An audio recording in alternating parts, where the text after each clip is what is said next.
नमस्कार मंडळी, तुम्हा सर्वांचे नवीन एका व्हिडिओमध्ये खूप खूप स्वागत. चला तर मंडळी, आज मी तुम्हाला थंबनेलला दाखवल्याप्रमाणे एकदा इडली पात्रामध्ये साबुदाणे घालून तर बघा चवीला अतिशय सुंदर, टेस्टी व अगदी कोणतीही पूर्वतयारी न करता होणारी रेसिपी दाखवणार आहे. बनवायला अगदी सोपी, चवीला अप्रतिम, झटपट तयार होणारी. चला तर मग जरा वेळ न घालवता रेसिपीला सुरुवात करूया. त्याकरिता 1.5 वाटी साबुदाणे घेतले, 3-4 चमचे शेंगदाण्याचा कूट घेतला. शेंगदाणे भाजून त्याचा कूट तयार करून घेतलेला. साबुदाणे याच वाटीने मोजून घेतलेले. 3-4 चमचे भगर घेतलेली.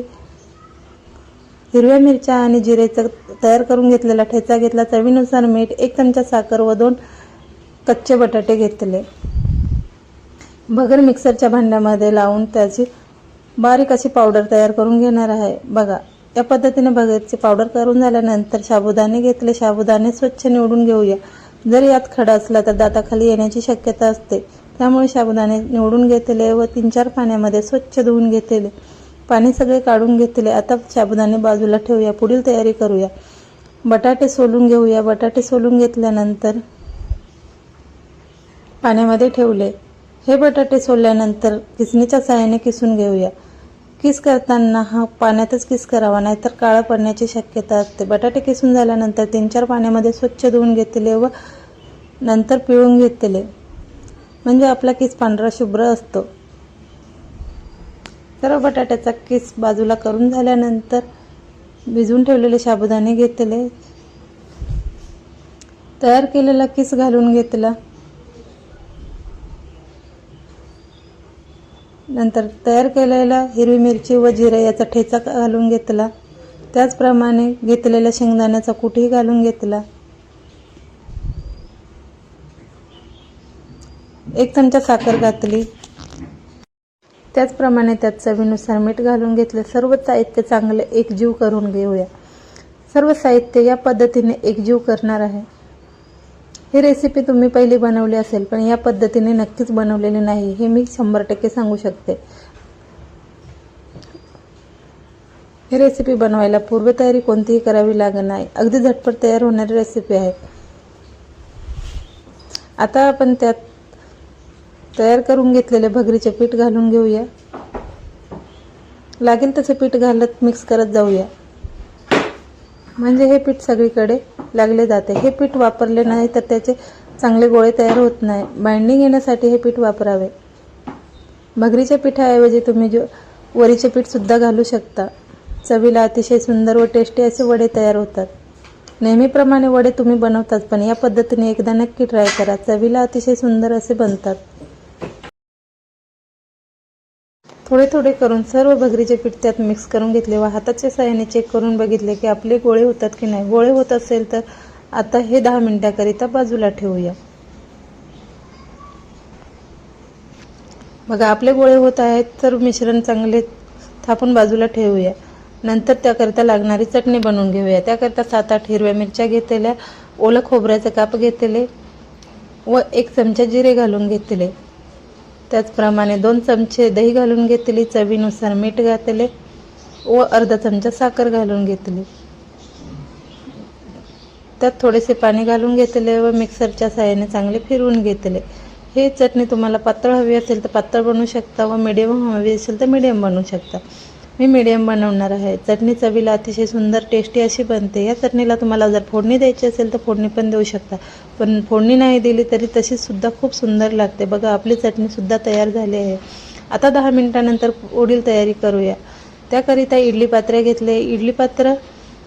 सर्व इडली पात्रांना तेल लावून घेतले. तेल लावून घेतल्यानंतर तयार केलेल्या मिश्रणाचे बघा गोळे बनवून घेऊया. हे गोळे चपटे बनवायचे. जर गोल बनवले तर आतमध्ये दाखवते त्याप्रमाणे इडली पात्राला दाबून हे गोळे ठेवून घ्यायचे.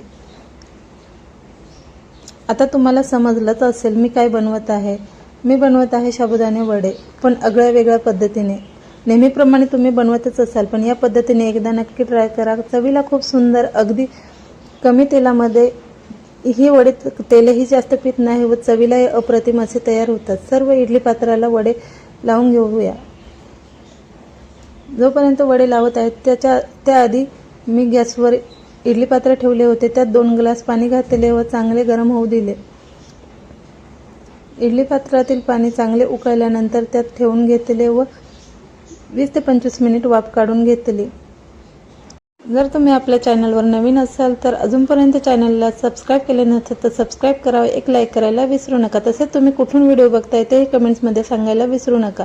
25 मिनिटानंतर आपण इडली पात्रामध्ये ठेवलेले वडे चेक करूया. हे सुरीच्या साहाय्याने चेक केले असता सुरीला काहीही चिपकत नाही. आता वडे काढून थंड होण्यासाठी ठेवूया. बघा, वडे अजिबात चिपकलेले नाही, अगदी अलगद असे निघले जातात.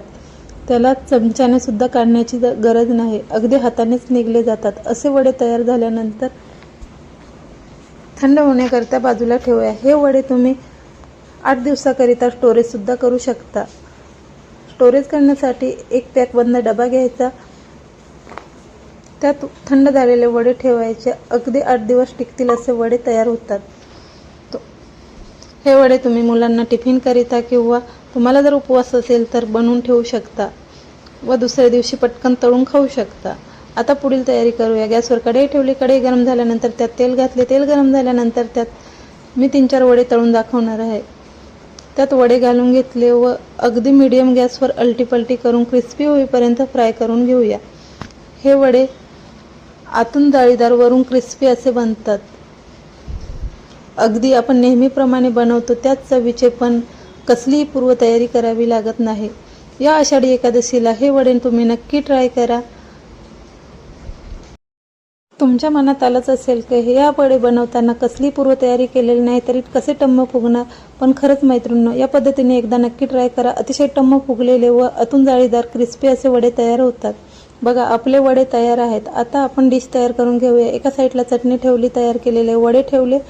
हे वडे तुम्ही दहीसोबत सुद्धा खाऊ शकता किंवा नारळाच्या चटणीसोबत, शेंगदाण्याच्या चटणीसोबत खाऊ शकता. चटणी बनवताना तुम्ही जर उपवासाकरिता कोथिंबीर वगैरे वापरत असाल तर कोथिंबीर सुद्धा घालू शकता.